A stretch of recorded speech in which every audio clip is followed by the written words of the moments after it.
imagine stepping into this dark, completely quiet cavern room. Just dead silent. Right, dead silent. You hear this faint, almost imperceptible hum.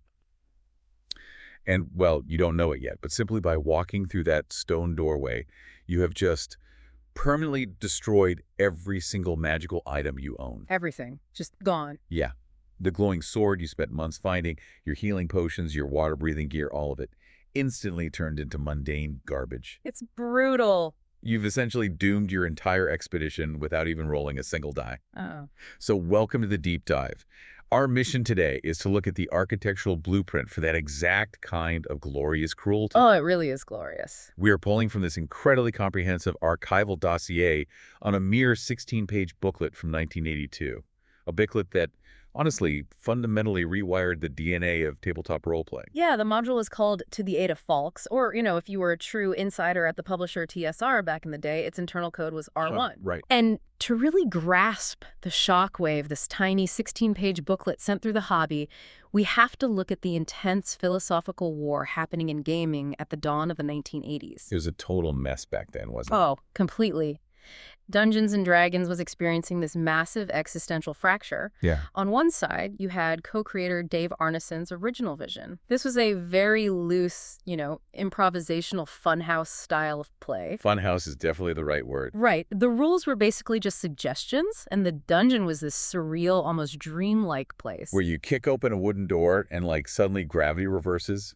Or there's just a crashed spaceship in the next room. Yeah. Or a red dragon is politely having tea with a goblin. Exactly. Just pure, unadulterated chaos. Which is fun, but... Well, that kind of wild improvisation is fun, sure, but it breaks immersion. You really can't plan tactical, smart maneuvers if the laws of physics change from room to room based on the whims of whoever is running the game. Makes sense. And that drove the other faction absolutely crazy.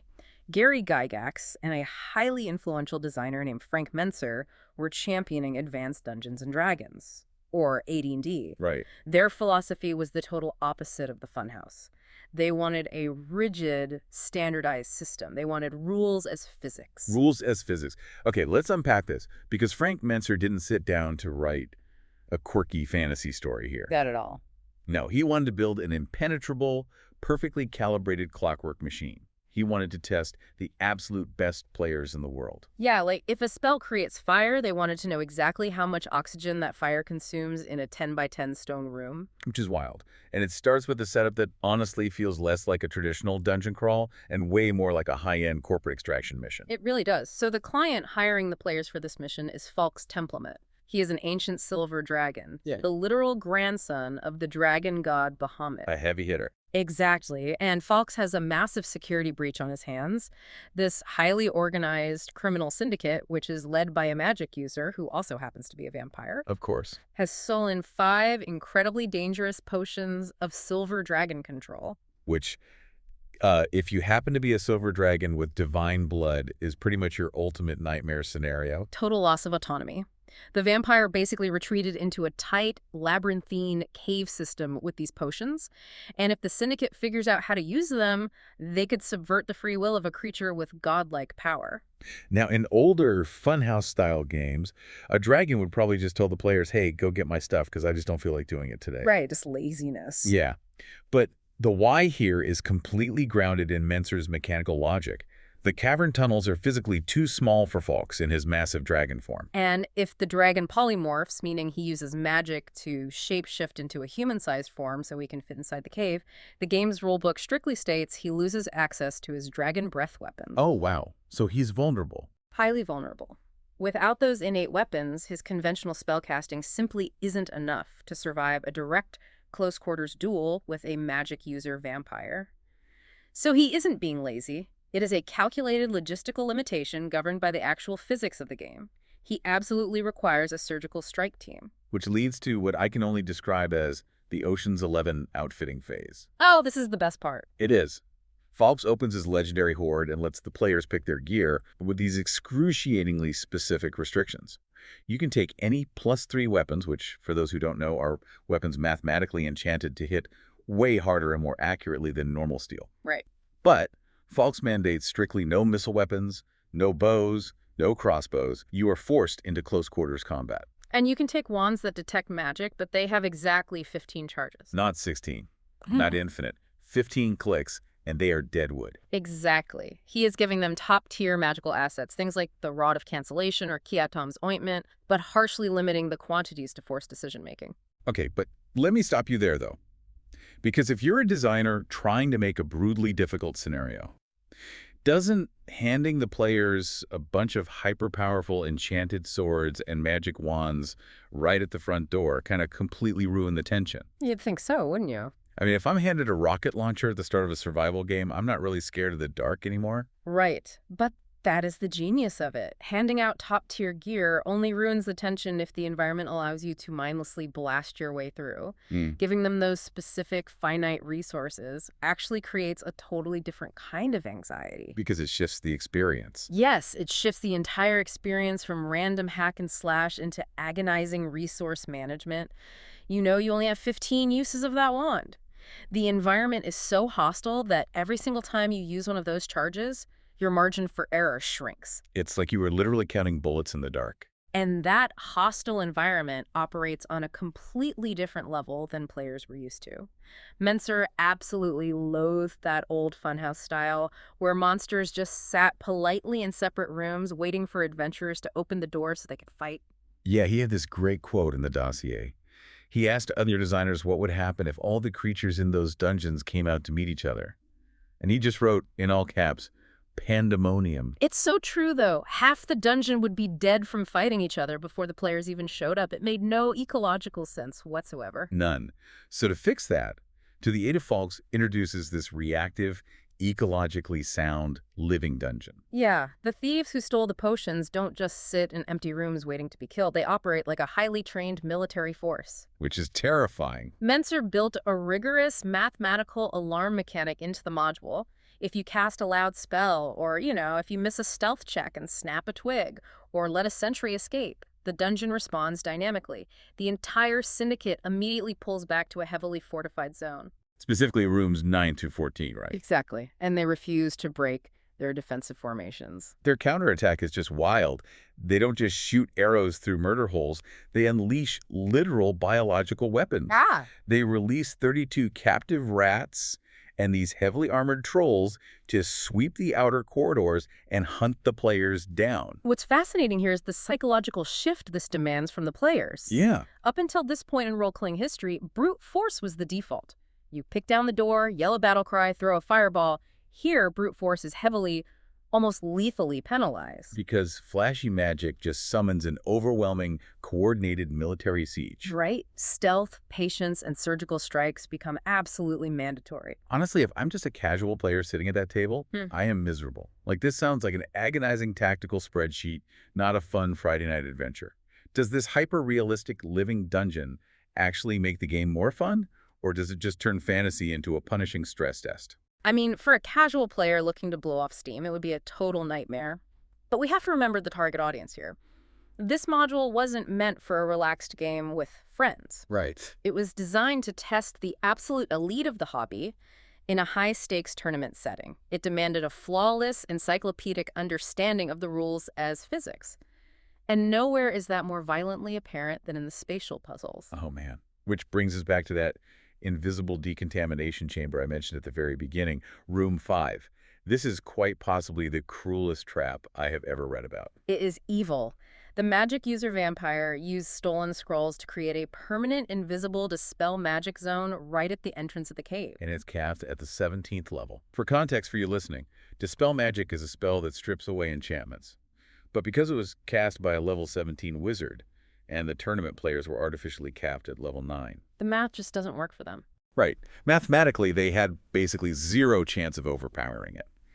Every single time they walk through this room, their active protective spells are neutralized. But far worse, their potions of healing, their magical light sources, all permanently stripped of magic. The only reason the silver dragon potions you're actually trying to rescue survive is because they are stored in specially warded, lead-lined ceramic bottles. It's so specific. It forces a brutal logistical choice. Say your team gets badly injured deep in the dungeon. Do you push forward with depleted health, or do you retreat to the surface to get help from Falx? But if you retreat, Exactly. If you retreat, you have to walk back through that dispel zone, losing even more of your precious gear. It's just this one-way valve of attrition. But there is a way around total disaster if you are incredibly observant. The skeleton key. Down near the baseboards of Room 5, scratched lightly into the wood by some doomed prior explorer, is a tiny micro-environmental clue. Crypt west, rats east. 4 words. Just 4 words. If you miss those 4 words, you wander blindly into a total party kill. If you find them, you at least have the tactical agency to choose which horror you want to face next. It's brutal. But here's where it gets really interesting. Because the math in this module isn't just about combat mechanics, it's about actual literal geometry. Yes. Mentzer weaponized the exact wording of a standard utility spell called Locate Object. Now, the players are looking for those unique leaded ceramic bottles, and the rules state that once they find one, they establish a magical resonance and can use Locate Object to track down the others. But Mentzer strictly enforced the rulebook's definition of that spell. It operates like a compass pointing to magnetic north. It gives you the precise direction of the object up, down, left, right, but it does not give you the distance. Right, so if the spell says the potion is pointing down at a 45-degree angle, you have absolutely no idea if it's 10 feet below you or 100 feet below you. Exactly. So to find the hidden, unmapped lower levels of this dungeon, players couldn't just follow an arrow. They actually had to use three-dimensional triangulation. They had to, what, like do math? Real math. They had to cast the spell in one room, map the vertical and horizontal vectors, then physically move to a completely different room, cast it again, and mathematically deduce where those invisible lines intersected in 3D space beneath their feet. They were doing trigonometry at a folding table just to find a potion. That is insane. And the geometry gets even wilder with the whites. Oh, the whites. There's this hallway with 10 alcoves, and pairs of whites are waiting to ambush the party. For those unfamiliar, whites are terrifying undead creatures that don't just deal physical damage, they are level draining. Which is the worst. The absolute worst. That means if they hit you, they literally suck the hard-earned experience points right out of your character. You lose months of real-world game progress in a single swipe. And the spatial physics Mentzer applied to these whites are just staggering. If they surprise the party, they don't just blindly charge out of their alcoves. They wait until the party passes them, and then they step out, completely cutting off the retreat. And if the party cleric tries to use their holy magic, this ability called Turn Undead, to blast them with holy light and make them run away, Mentzer enforced the exact physical cone of that holy power. Right, the hallway is narrow. Exactly. The holy light spreads at a specific angle. Because of the geometry of the walls, the cleric can mathematically only hit one pair of whites at a time. The rest are completely shielded from the light and unaffected. And if you successfully turn them, the rules dictate the undead flee in terror for exactly 2d6 rounds. Essentially, a randomized few minutes. Mentzer mapped out exactly where they run to in that time frame. He thought of everything. He really did. If the players chase the fleeing whites back to their lair, the whites mathematically line themselves up against the north wall of the room. Wait, why the north wall? Because that specific geometric formation keeps them perfectly out of the cleric's line of sight through the doorway, while leaving them perfectly positioned to ambush anyone else who steps inside. It turns a standard monster fight into a terrifying game of multi-dimensional chess. But, I mean, think about the poor dungeon master trying to run this. Serious. To fairly adjudicate 3D triangulation for spells and precise line-of-sight geometry for holy light, you need a completely new way of seeing the game world. Which is why, to the aid of Falx, sparked a cartographic revolution. It was one of the earliest published role-playing modules to heavily utilize isometric mapping. Meaning 3D projection maps, right? Kind of like how early video games like SimCity or Diablo look. Exactly like that. Most tabletop maps at the time were strictly top-down flat grids. But you simply can't run a vertical triangulation puzzle on a flat piece of graph paper without your brain melting. No way. So the isometric maps included in this module weren't for the players to move little lead miniatures on. They were designed specifically to reduce the dungeon master's cognitive load. Oh, that makes sense. It allowed the person running the game to instantly grasp the overlapping elevations, the deep vertical shafts, and the sunken crypts. Which is probably why the physical artifact of this module is so legendary today. I mean, it originally shipped as a heavy cardboard DM screen that wrapped around the 16-page stapled booklet. Right. The screen featured this incredible gallows humor art by Jim Holloway, showing adventurers in, like, comical, trap-induced distress. Mm.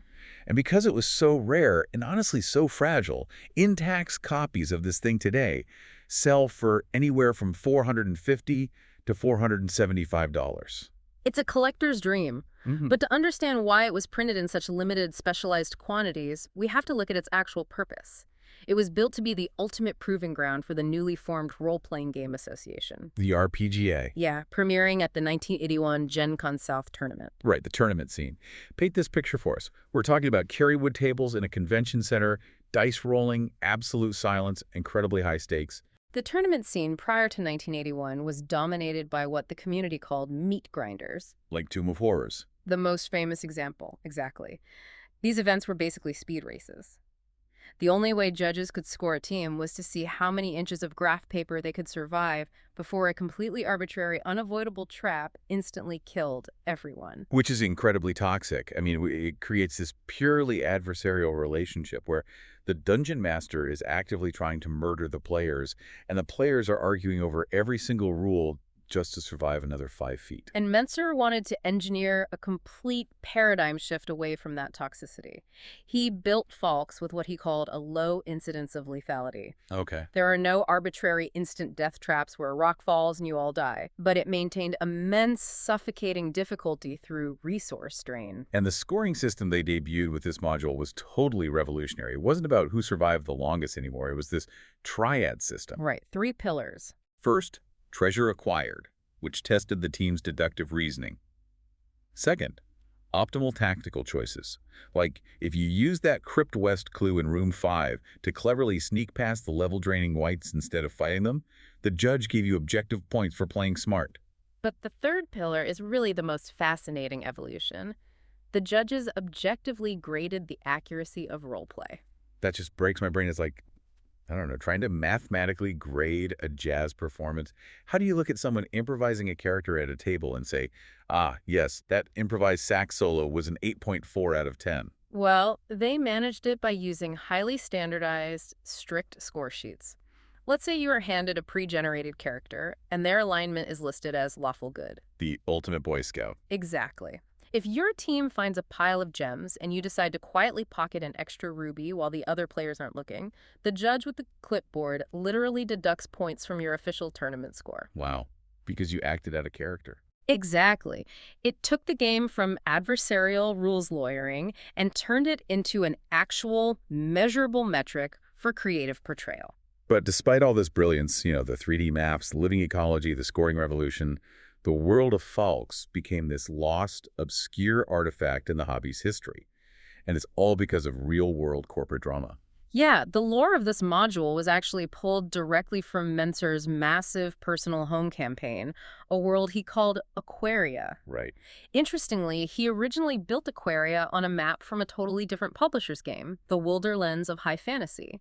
But when Mentzer teamed up with Gary Gygax at TSR, they hatched a grand plan to integrate his Aquaria setting into the official flagship world of Greyhawk. Yeah, the dossier notes that Falx's plateau was geographically situated 5,000 miles east of the main Greyhawk continent, way across the Sulmer Ocean. It was supposed to be the vanguard of this massive new campaign expansion for the fans. But that grand corporate synergy died in 1985. Gary Gygax lost a bitter corporate power struggle and was ousted from his own company by an executive named Lorraine Williams. It's always corporate politics. Always. And Frank Mentzer was fiercely loyal to Gygax and shared his precise mathematical vision for the game. He refused to work under the new regime, and he resigned. And he basically took his continent with him. Leaving the R-Series tournament modules as these isolated, orphaned glimpses into a world that was never fully realized for the public. TSR did try to resurrect the material a few years later, though, in 1987. They hired designer Paul, who now goes by Janelle Jaquez, to adapt all of those tournament modules into a massive mass-market compilation called I-12 Egg of the Phoenix. Right, they tried to bring it to the masses. But there's a huge flaw with how we access it today. If you go online and download a modern digital scan of that super module, the archivists almost always completely omit the vital 20-page playing aids booklet that came with it. Which is tragic because that means the original isometric maps, the pre-generated characters, and those revolutionary tournament scoring rubrics are completely lost to modern digital readers. Unless, of course, they managed to track down the original 1982 standalone booklet. which, again, costs $450. Seriously. But before we wrap up, I want to trade some of the rapid-fire obscure trivia from this dossier, because Mentzer packed so many weird, brilliant little details into these 16 pages. Oh, definitely. For instance, deeper in the dungeon, there's a gate to the negative material plane. For the uninitiated, that's basically a dimension of pure anti-life and darkness. Not a fun place. No. And it's guarded by a terrifying specter. But Mentzer mechanically forced the specter to miss its very first swing. He hard-coded a cinematic suspense moment into the game's math to give players a fraction of a second to panic before the horror actually started. It's just a brilliant touch of pacing. My personal favorite piece of trivia from the dossier is the nomenclature. Oh, the names. Yes. We are dealing with divine dragons, godlike lineages, and extreme high fantasy stakes. Falx's first wife is an ancient dragon named Silatelamut. Very majestic, very Tolkien. And his second wife. Big Alice. Big Alice. I love it. It is such a stark reminder that before this hobby became a multi-million-dollar, rigorously focus-grouped corporate product, it was literally just a guy making up names for his friends at a kitchen table. Exactly. And perhaps the most impactful piece of trivia for the mechanics of the game itself, this module is the historical genesis of the term CA0 in print. To hit Armor Class 0, for anyone who played in the 80s or 90s, that is the most infamous, confusing math equation in role-playing history. It was originally just an in-house shorthand, so tournament DMs didn't have to constantly flip through cumbersome matrix tables in the heavy rule books to figure out if an attack landed. Makes sense. To the Aid of Falx is one of the very first published modules to put that acronym right in the monster stat blocks. Though, curiously, Mentzer typeset it as THACO with a capital letter O instead of the number 0. Like NO. Yeah. It really highlights the transitional, evolving state of the game's mechanics at the time. So what does this all mean for you? We started today by talking about a tiny 16-page booklet, and we've unpacked a complete paradigm shift in how games are designed. It really was a revolution. To the Aid of Falx took a hobby that was basically random, funhouse chaos, and proved you could transform it into a codified, ecologically logical, deeply tactical, living world. It changed how maps were drawn, it forced monsters to react like living creatures, and it challenged players to think about every single resource in their inventory. It absolutely laid the groundwork for modern tactical gaming. But, it also leaves us with a profound philosophical question, especially when we look at the legacy of that RPGA scoring system. Right. Mentzer proved beyond a shadow of a doubt that you can apply rigorous standardization to game mechanics to make them fair, thrilling, and highly tactical. But remember, he also tried to mathematically grade the accuracy of human role-playing on a tournament scorecard. Grading the jazz. Precisely. So I would ask you, the listener, to ponder this the next time you sit down to play a game. Can we truly measure and grade human imagination through an objective mathematical rubric? It's a tough question. Or does attempting to score creativity inherently force us to play the game, the one true way dictated by the designer, ultimately putting a cage around the very imagination the game was built to unleash?